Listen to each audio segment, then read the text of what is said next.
So I go to this Nike store looking for shoes to try on and review, of course. I notice, however, that there aren't any LeBron 21s on the floor. So I start thinking, are they sold out? But I do ask the guy at the store, and it turns out they're actually taken off the floor because they're not performing as well, which is crazy if you think about some other shoes that are doing pretty well, like the Anthony Edwards ones. So it got me thinking, right? What's wrong with the shoe? Could it be like a performance issue? So I go to Foot Locker and grab a pair just to review them and tell you guys what I think about them. So let's jump in the video.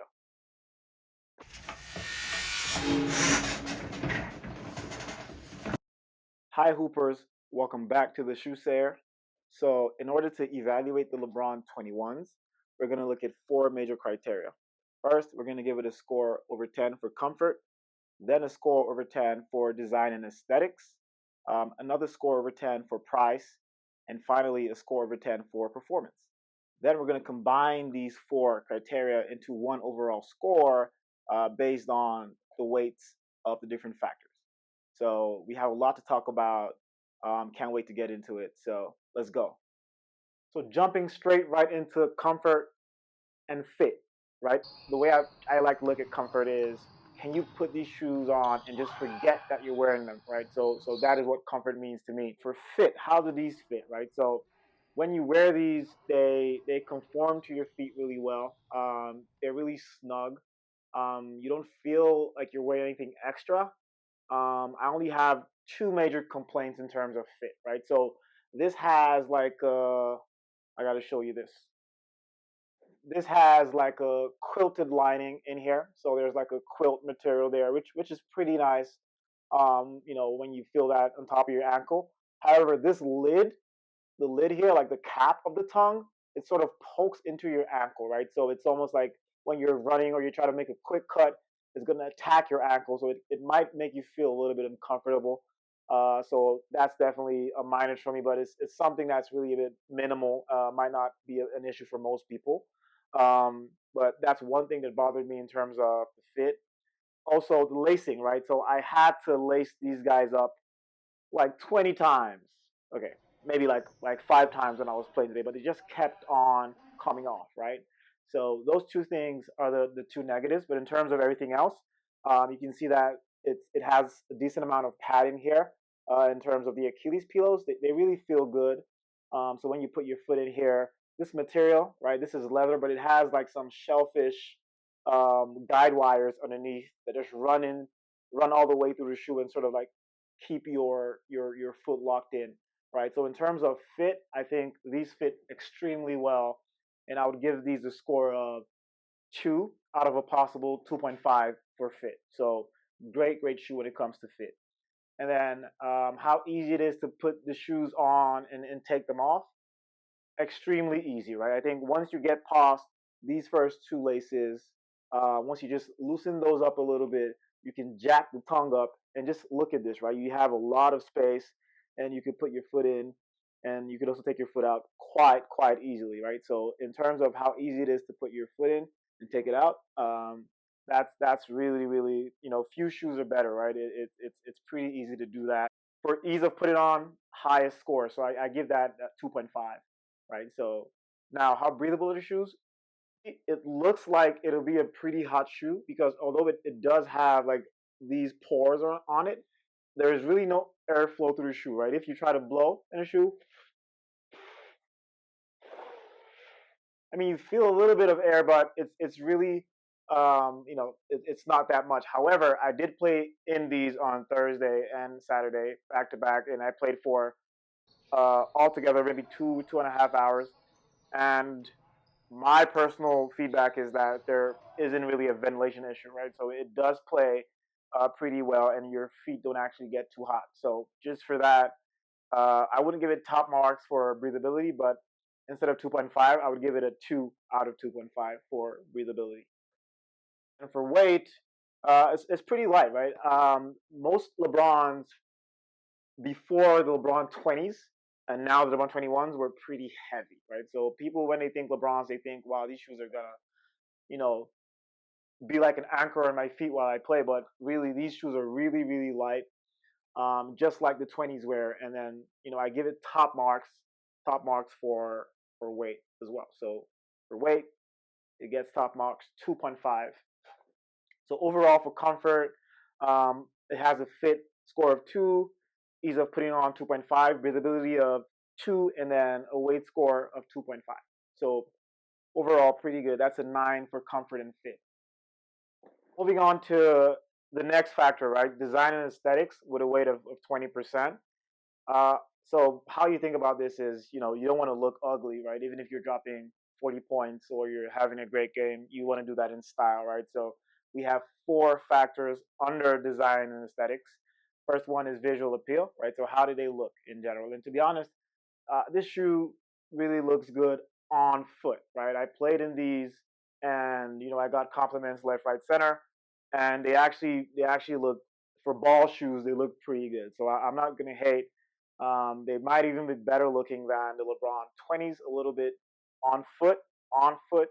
So I'm just gonna give these a score of 2 out of a possible 2.5 for visual appeal. And then next is style versatility.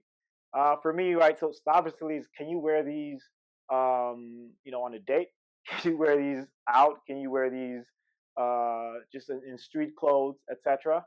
And looking at these, right, to be honest, my personal opinion is that they're not too great for in terms of versatility. Good on the court, but I wouldn't wear it personally to many other places, right? It does have this white base, which is great for stability, awesome, but I just feel like it's bad for rocking these in street clothes personally. So I wouldn't rock these in street clothes. But overall, the style is good. So I'll just give these a score for style versatility. I'll give these 1.5 over a possible 2.5 marks. So next, innovation, right? So how has this shoe evolved? Has it gotten better? Is it just a copy paste of someone else's design? So looking at that, I think innovation, I'd give it a score of 2. I do like this oyster shellfish with the guide wires like embedded in the leather. I think I haven't really seen that in terms of in many shoes, especially with the combination of those wires there, and then going into the leather. That's pretty smooth. The swoosh with the threads going through, that's pretty decent. Also the embossed swoosh is a nice touch. It's pretty all right. And then it does have this suede. In terms of the material, the suede is pretty decent as well. It doesn't look crazy like the Hardens or one of these new shoes. So it's not too too innovative, but I still think like a lot of thought went into it in terms of also the quilts. Like it has that quilt right here underneath the tongue, which is a pretty nice touch. The sole being like a map of Akron, I believe. That's also something thoughtful. So I just give it a, in terms of innovation, I give it a 2 out of a 2.5. Also because comparing this shoes to what the old LeBrons, right? There was like a transition with the new gen since the 20s where these shoes have been redesigned completely to look less bulky and more today. So for that, I would give these a 2 in terms of innovation. And then materials, I think materials I would give it a 2.5, right? These shoes are top notch. You have leather, you have suede touch, you have some plastic right here in the shank plate. In terms of the materials itself, you got a zoom unit in the forefoot and the rear foot, so that's premium. You have this plastic here. You have a solid heel counter. That's also a nice touch. Also, I was looking at the the Strobel board, and the Strobel itself is plusher than what you would see in Adidas shoes, for example. It's a bit plush, right? It has some thickness and some bounce to it. All right, so that as well is a touch for a bit of a premium touch, if you ask me. So for materials, I'd give it a 2.5, right? So that means visual appeal 2, style versatility 1.5 over 2.5, innovation 2, and materials we have a 2.5. So overall, design and aesthetics, I'd give the LeBron 21s an 8 over 10. So how much would you have to part with if you wanted to buy these shoes? In Canadian dollars, that'll run you $260, and then in USD that'll run you 200 US dollars. So it's I mean it's a LeBron shoe, right? So they're gonna charge you for a price for a premium, popular athlete. So it's 260. Personally, that's a lot of money. 260, that's 300 essentially, right? And even if it's in US dollars, that's $200, so that's pretty steep. um this is a price section alone, so price has 25% of the weight, because I think it's an important factor in considering your hoop shoes. So I'm going to give the LeBron 21s an affordability score of 6.5, just because it's a pretty steep price to pay for a pair of basketball shoes. So LeBron 21s get a score of 6.5 over a possible 10 for affordability. For our final section, let us discuss performance, right? So how I like to think about performance is, how do these shoes make you play better on the court? Think about it like 2K, my speed plus 5, my passing plus 10, rebounds plus 20, right? That's what I think performance is for a hoop shoe. How do these shoes make you play better on the court? And then I want us to go, dive into this section for the LeBron 21s. We're going to be looking at four major factors that make up performance. First thing is cushion. Then we're going to look at traction. Then we're going to look at stability, and then finally durability. And these four factors make up performance. Okay, so for cushion, how does the LeBron 21 perform? It's an awesome performer for cushion. It has this Cushlon 2.0 carrier, so that's the foam you can see on the outside here. In the forefoot, it has a zoom unit that's top loaded, so you can feel that on top of your foot when you're just making strides on the court. And then in the back foot, it has a bottom loaded zoom unit as well. So it's a great ride. It's also a bit stiffer than in 20s. In the LeBron 20s, especially in the forefoot, you would feel like one or two of your toes sink into the cushion, and that could get uncomfortable. But this ride is pretty good, right? It's a bit of a sturdy ride, but it's also half mushy at the same time. It's kind of weird, but what you should know is that it's a great cushion. If you're a guard or you're a big, it's going to accommodate you pretty easily. Also, I was talking about this guy, right? The insole is also a little bit plusher than what you would find in Adidas or any other brands, right? It's a bit better, even than the Way of Wade brand. I would say this has a decent amount of cushion for an insole. There is a crash pad. Oh Lord, there is a crash pad over there, right? So that improves step in comfort. That crash pad improves step in comfort, so that's a pretty nice touch. And then if you look at the strobo board, you see like a small circular cutout. I think that's just if you see something similar in the Hardens as well, where they try to create some space to improve your stepping comfort, where the foam can compress and give you some feedback on your foot as well, right? So you see that right there, just a small hole, nothing too crazy, but it does help a little bit. So to wrap that up, in terms of cushion under performance for the LeBron 21s, top marks 2.5 over 2.5 all day and every day. Okay, so now let us move to traction. Okay, so how do these perform? um, the traction pattern is great. You can see already is multi-directional. You can go up, down, left, right. I tried it on dusty courts and also on clean courts. It did perform well. It did perform well. So, just in terms of the traction pattern, and in terms of how it can help you achieve any movement you want on the basketball court, I would say it's a top performer for traction, similar to the 20s as well. So I would give it a 2.5 for traction, underperformance as well. And then let's talk about stability, right? So again, it has this midfoot shank plate. I think it's plastic, right? It was carbon fiber in the 20s, but I find that it doesn't change, the results all too much. You still feel very locked in. You can't really. It is a bit less sturdy than the 20s. I could feel like I could bend this laterally. I could bend this on this axis, and it is a bit easier to bend. I mean, I can't really bend it all the way, but it was sturdier with the carbon fiber shank plate in the 20s. But besides that, it's all right. It's a sturdy shoe. You can't really You can't really fold it all the way too much. So it is very good in terms of of stability, right? Also, it has this sidewall come up as to give you some lateral stability, so you don't your legs don't spill over when you make hard change of directions.